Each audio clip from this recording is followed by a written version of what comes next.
अंतरिक्ष से I machine कैसे सभी इंसानों को म्यूटेंट में बदल रही थी। एक समय तो ऐसा आ गया था कि जब इस मशीन से निपटना बेहद ही मुश्किल हो गया था। तो फिर कैसे लोगों ने इसे छुटकारा पाया, आइए देखते हैं। वेलकम बैक रॉकेट, स्वागत है आपका म्यूटेंट क्रॉनिकल्स मूवी में। तो इस मूवी की शुरुआत में दिखाते हैं कि 10,000 साल पहले अंतरिक्ष से एक बुरी मशीन पृथ्वी पर आती है। उस मशीन का काम यह है कि वो मरे हुए और मरने वाले इंसानों को जिंदा लाश बना देती है, जिसे म्यूटेंट्स के नाम से जाना जाता है। उस मशीन से बहुत परेशान होने के बाद एक नियाकड़ी नाम का योद्धा अलग अलग जनजातियों के लोगों को इकट्ठा करता है और किसी तरह उस मशीन को पृथ्वी की गहराई में दफन करने में कामयाब होता है। नियाकड़ियन के वंशजों ने फिर क्रॉनिकल्स नाम की किताब लिखी और उसमें ये बात छुपा कर रखी कि उस मशीन को कहाँ दफनाया गया है। इसके बाद हमें 2707 एडी में लेके जाया है, जहाँ पूरी दुनिया को 4 संस्था में बांट दिया गया है, जो पृथ्वी पर बचे बाकी साधनों को हथियाने के लिए एक दूसरे से हमेशा लड़ते रहते हैं। इसके बाद हमें यूरोप में एक युद्ध का मैदान दिखाया जाता है, जहाँ कैपिटल और बाउस नाम की 2 संस्था एक दूसरे के साथ बड़ी बड़ी मशीनों और हथियारों के साथ लड़ रहे होते हैं। बाउस सेना की अगुवाई मैक्सिमिलियन फॉन स्टेनर कर रहा होता है, जबकि कैपिटल सेना की अगुवाई नेट रोकर नाम का एक व्यक्ति कर रहा होता है।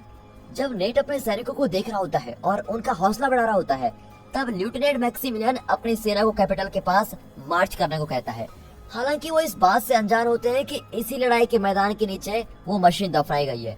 फिर बाद में नेट सर्जेंट मिच हंटर को पकड़ लेता है, जो उसे बाउस से आने वाले सैनिक और उनके हथियारों के बारे में बताता है। वो फिर मरे हुए सैनिकों के नाम के टैग इकट्ठा करते हैं और उन्हें अपने साथ सुरक्षित रख लेते हैं।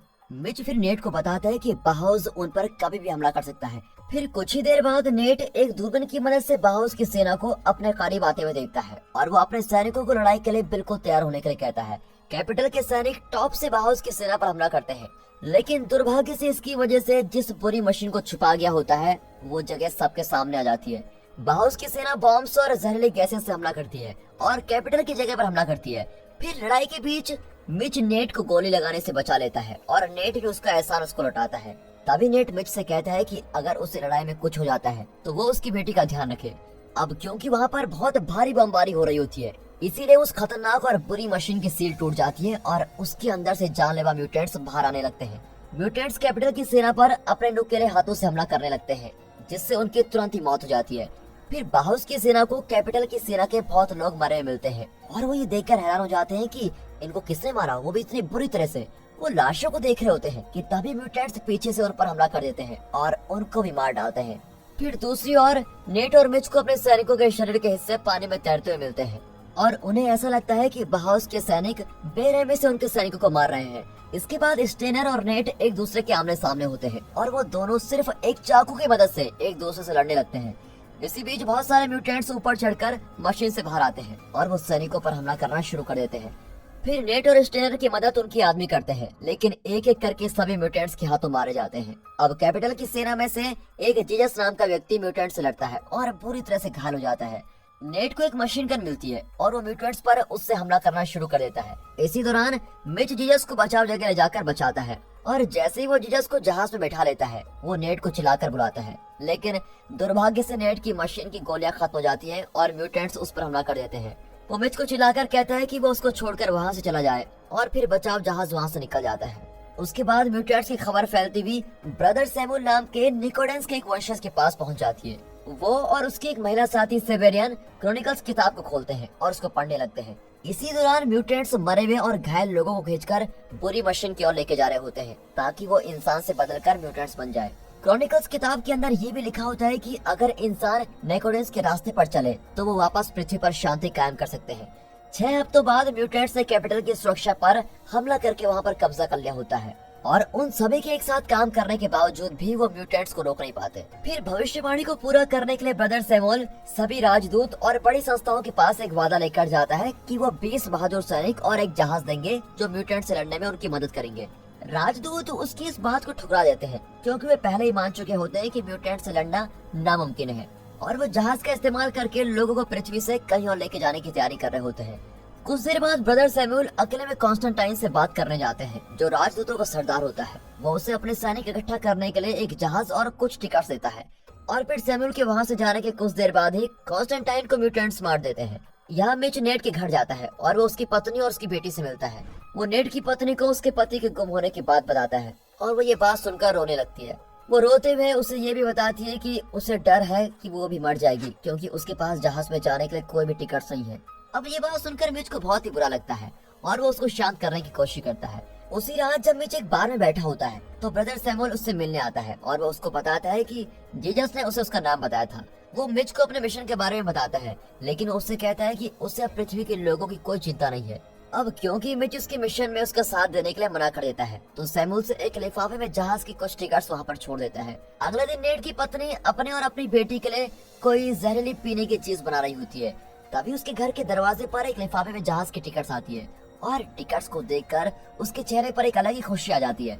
कुछ देर बाद दिखाते हैं कि ब्रदर सैमुअल ने अपने मिशन के लिए अपनी टीम इकट्ठा कर ली होती है और वो कमरे में मौजूद टीम के दूसरे साथियों की ओर देखता है, जिसमें एल जीसस, टेनर, सेवेरियन, नीडर वेल्डी तुवल, नीडर योद्धा, जुबा किमू और आखिर में शाही कैप्टन जॉन मैग्यूरे होते हैं। फिर टीम को बताया जाता है कि उन्हें सुरंगों से होते हुए मशीन तक पहुंचना है और उसको कैसे भी करके तबाह करना है।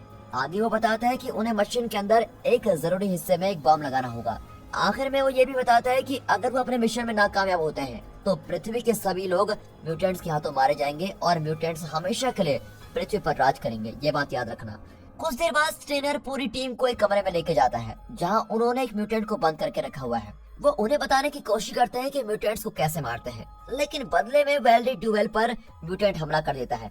लेकिन तभी सेवेरियन अपनी तलवार की मदद से उस म्यूटेंट्स को मार डालती है। इसके बाद स्टेनर सभी को बताता है कि म्यूटेंट्स को सिर्फ तलवार और बॉम्ब से ही मारा जा सकता है और फिर म्यूटेंट्स को मारने के लिए पवित्र तलवार लेने के बाद सभी जहाज पर पड़ते हैं और उस बुरी और खतरनाक मशीन को तबाह करने के लिए निकल पड़ते हैं। जब वो जा रहे होते हैं तो उनका जहाज एक और जहाज से टकरा जाता है जिन्हें कुछ म्यूटेंट्स उड़ा रहे होते हैं और फिर टकराने की वजह से उन्हें जहाज से निकलना पड़ता है और उनको नीचे उतरने में भी बहुत परेशानियों का सामना करना पड़ता है क्योंकि उनका पैराशूट टूट गया होता है। वो सभी किसी तरह जमीन पर उतर जाते हैं, लेकिन इसी बीच मैग्यूरे बुरी तरह से घायल हो जाता है और इसलिए वो सभी के निकलने के बाद अपने आप को बम से उड़ाने का फैसला कर लेता है।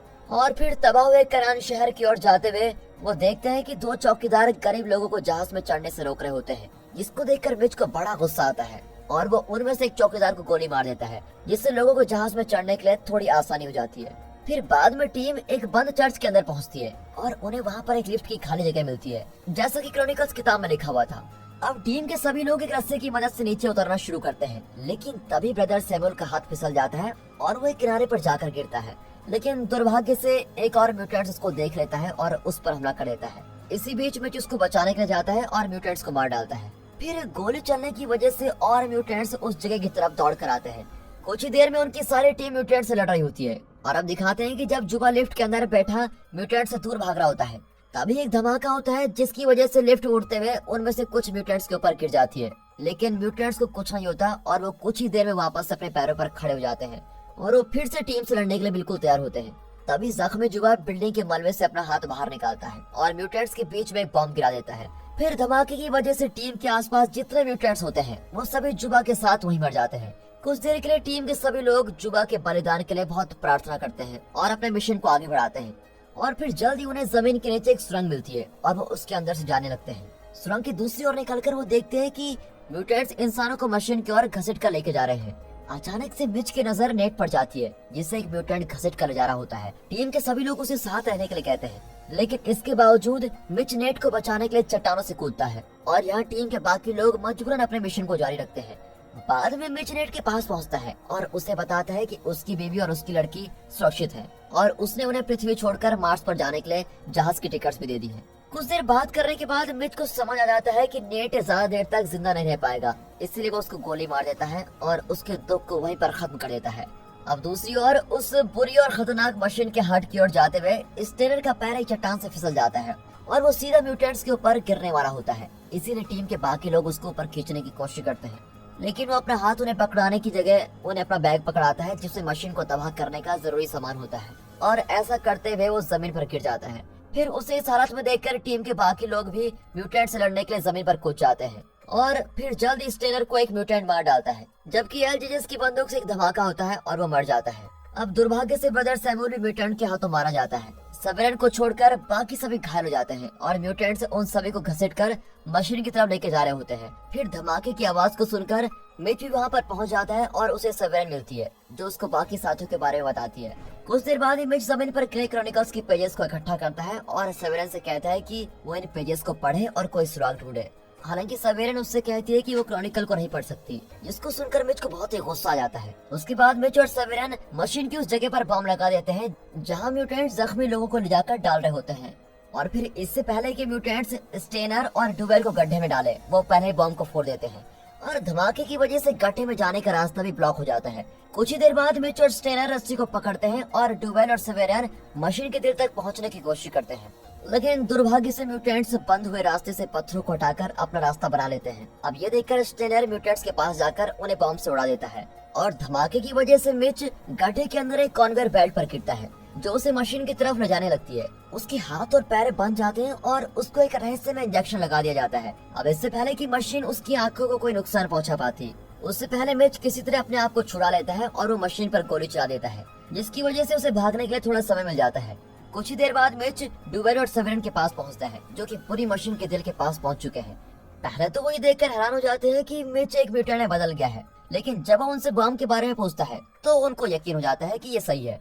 इसके बाद सेवेरन और डुवेल मशीन के दिल तक पहुंचने वाले रास्ते पर रखवाली करती है, जबकि मिच मशीन के अंदर यंत्र को अच्छे से लगा देता है, लेकिन वो बम को ठीक से नहीं लगा पाता। इसी दौरान ब्रदर सैमुअल पूरी तरह से अब म्यूटेंट बन चुका है। अब वो वहाँ पर आता है और सेवेरन पर हमला करने लगता है। जब वो उस पर हमला करने से थोड़ा डगमगाती है तब सैमुअल इस मौके का फायदा उठाता है और उसको वहीं मार देता है।